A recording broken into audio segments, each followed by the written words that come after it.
W dzisiejszym odcinku przeniesiemy się w Tatry Słowackie, gdzie odwiedzimy wspólnie przepiękne wodospady zimnej wody.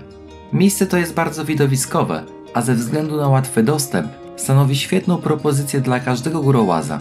Do wodospadów zimnej wody dotrzemy z tatrzańskiej Łomnicy, idąc bardzo klimatycznym i rzadko uczęszczanym niebieskim szlakiem.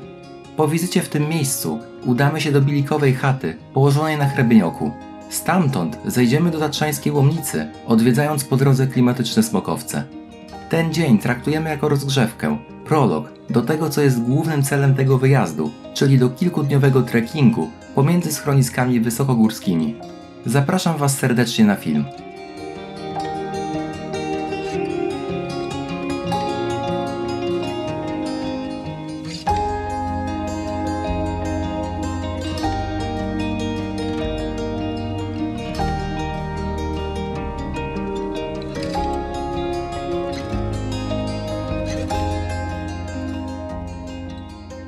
Cześć wszystkim, witam Was serdecznie, można powiedzieć z miejsca, w którym nie byłem już 2 albo nawet i 3 lata, a mianowicie z tatrzańskiej Łomnicy. Mamy 30 września, a więc zamykamy ten miesiąc, pogoda wspaniała, jest 22 stopnie, aczkolwiek na razie jestem troszeczkę cieplej ubrany, ponieważ lekko mrzy, ale myślę, że ten mały deszczyk nie będzie padał zbyt długo i zaraz przestanie, zresztą tak też mówiły prognozy. W Tatry Słowackie przyjechaliśmy w 6-osobowym składzie. Jest to pierwszy dzień naszego pobytu w tej części Tatr. No i dzisiaj taka rozgrzewka. Wyruszamy z tatrzańskiej Łomnicy szlakiem niebieskim do wodospadu z zimnej wody i następnie podejdziemy może na Hrebeniok. A jak się uda, jak pogoda dopisze, to nawet dzisiaj wycieczkę być może skończymy w Śląskim Domu, a więc w Dolinie Wielickiej.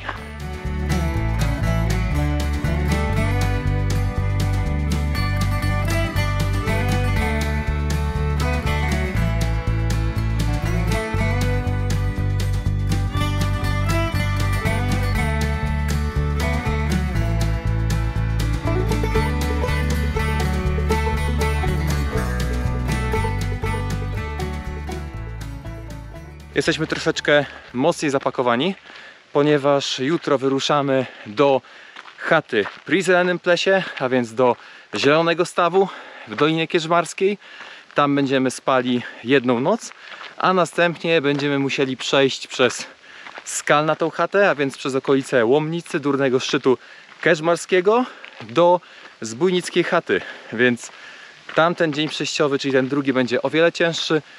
Zatem musimy się dobrze rozgrzać i przygotować do tych 2 dni chodzenia już troszeczkę bardziej na ciężko.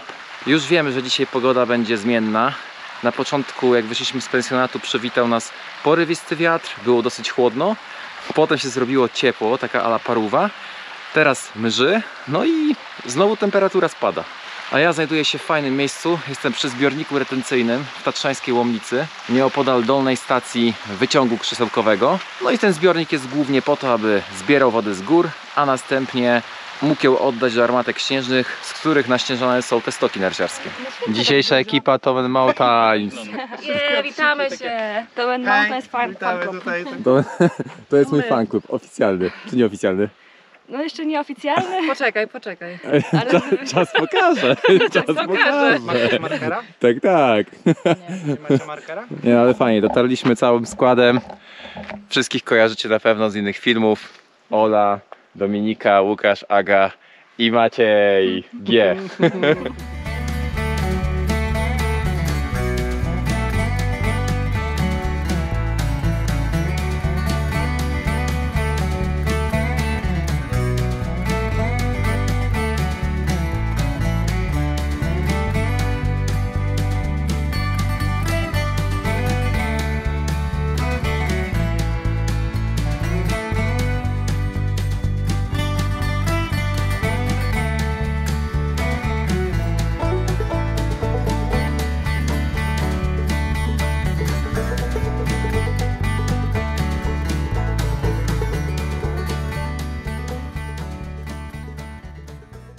Przemierzam tę ścieżkę naprawdę po ładnych paru latach przerwy.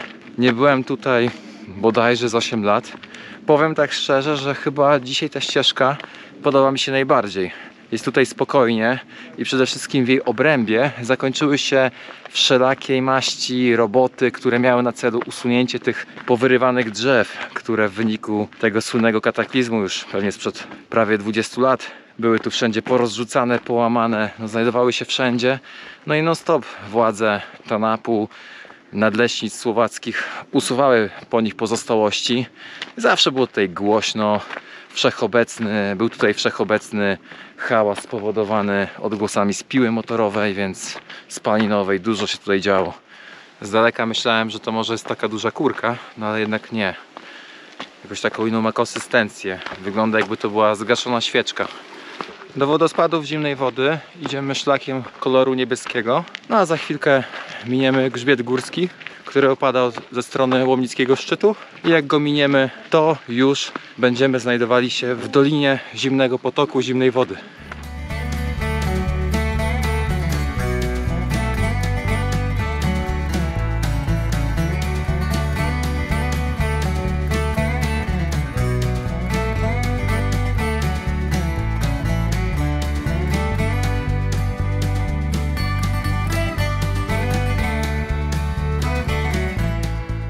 Mijamy fajny fragment trasy, gdzie nasza ścieżka robi się naprawdę wąska, a nas od pozostałych roślin odgradzają rzędy takich fajnych zielonych świerków. Minęliśmy ostatnie podejście do Wielkiej Studenej Doliny, a więc do Doliny Zimnej Wody. Z nami widać Bylejkową chatę oraz Hrebeniok, czyli górną część osiedla Starego Smokowca. Teraz będziemy szli w moją lewą stronę, w wasze prawą, do wodospadów zimnej wody i zobaczymy środkowy oraz górny wodospad. Zapewne głośno słychać już potok zimna woda, a do tego w oddali także dochodzą do mnie odgłosy helikoptera. Tu, gdzie widzimy na wprost ten masyw, to jest on dosyć ważnym punktem orientacyjnym, ponieważ po jego lewej stronie rozpoczyna się Dolina Staroleśna, zaś po prawej Dolina Małej Zimnej Wody, zakończona chatą Terego.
Zostawiliśmy za nami trzeci wodospad położony w Dolinie Zimnej Wody. Nie jest on już taki majestatyczny, tak wielki jak ten środkowy.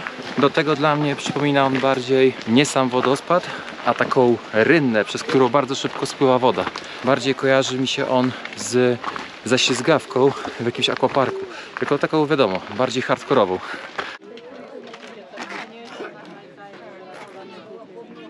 W okolicach wodospadu zimnej wody jest dzisiaj bardzo dużo turystów i przybywa ich coraz to więcej z każdą kolejną minutą.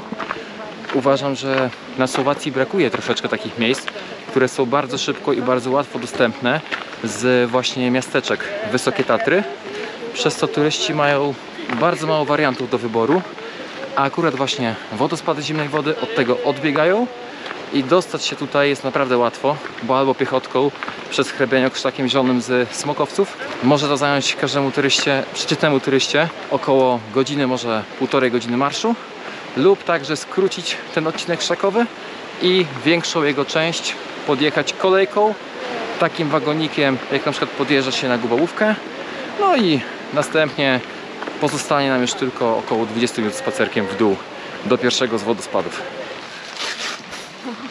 No i tak pogoda zmienna jest w górach. Nasze plany dotarcia do Śląskiego Domu legły w gruzach. Musimy zejść do Smokowców No i chcemy tam dotrzeć w miarę nieprzemoknięci.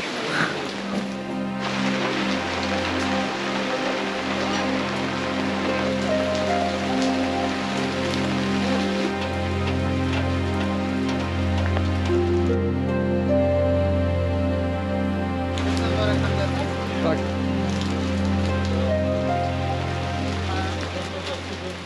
Opuszczamy bilikową chatę. Nasze plany, które dotyczyły zdobycia jeszcze dzisiaj Śląskiego Domu, czyli przejścia sporego fragmentu magistrali tatrzańskiej, szlaku koloru czerwonego, no moim zdaniem chyba już legły w gruzach. Pogoda się diametralnie zmieniła. Miały być dzisiaj opady maksymalnie około 1 ml, a niestety teraz okazuje się, że są 10, nawet 20-krotnie większe. No i zdecydowaliśmy, że jednak chyba już nie będziemy porywali się na ten Śląski Dom. Tym bardziej, że odległość z Hebenioka do Śląskiego Domu to jest około 2,5 godziny takiego szybkiego marszu. Mamy godzinę 13, bo też troszeczkę czekaliśmy, czy ten deszcz minie. No jednak okazało się, że nie. I tak w zasadzie jakbyśmy się tam wybrali, no to tuż przed samym zachodem słońca zdążylibyśmy zejść z gór do elektryczki. No a to wiadomo byłoby trochę ryzykowne. Stąd decyzja o tym, że schodzimy do Smokowców zielonym szlakiem z Hebenioka. Tam się troszeczkę pokręcimy, no jak się rozpogodzi, zostaniemy tam na dłużej i przejdziemy się przez te fajne uliczki, które znajdują się właśnie w tym miasteczku. No a następnie być może jeszcze na piechotę wrócimy do tatrzańskiej Łomnicy. Z kolei jakby nie przestało lać, to wejdziemy w elektryczkę, no i wrócimy tą słynną słowacką tatrzańską ciuchcią.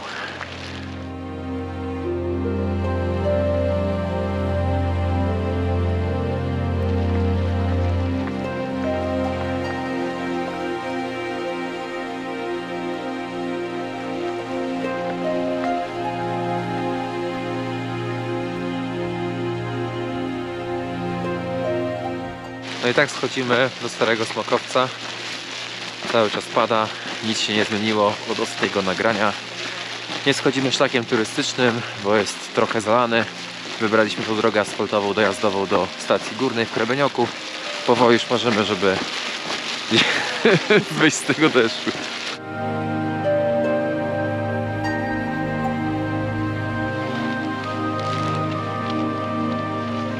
Jesteśmy w centrum Starego Smokowca. Jak widać, trochę już tak mniej pada, jest tylko delikatna mrzawka. Zatem przed chwilą ściągnąłem swój płaszcz przeciwdeszczowy, ten niebieski. Za chwilę dojdziemy do supermarketu w Starym Smokowcu, gdzie zakupimy lub też uzupełnimy nasz prowiant, który wykorzystamy w następnych 2 dniach naszego pobytu w Tatrach Słowackich. Bo nie wiem, czy to mówiłem, ale będziemy spali tylko i wyłącznie po schroniskach. Jutrzejszą noc spędzimy w chacie przy Zielonym Stawie, a więc w Dolinie Kierzmarskiej. Z kolei jeszcze kolejną w Zbójnickiej chacie, czyli w Dolinie Staroleśnej. Zatem będzie się działo, musimy się na to dobrze przygotować. Mamy ubrania na każdą pogodę, no ale czas pokaże. Wszystko już zostanie zweryfikowane, czy dobrze uda nam się to wszystko zorganizować. Na Słowacji sklepy to potrawiny, zatem wchodzimy do jednego z nich i kupujemy. Zapasy uzupełnione. Najważniejsze jest chlebek. I bananki. I bananki w czekoladzie.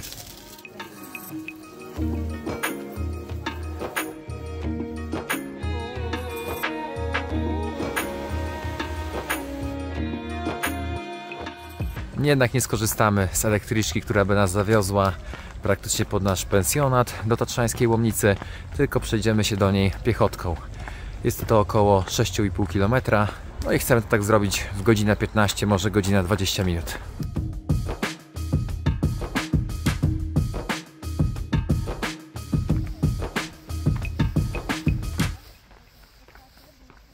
Ponownie jesteśmy w tatrzańskiej Łomnicy. Pogoda nie odpuszcza. W sumie fajnie było się przejść ze Smokowców.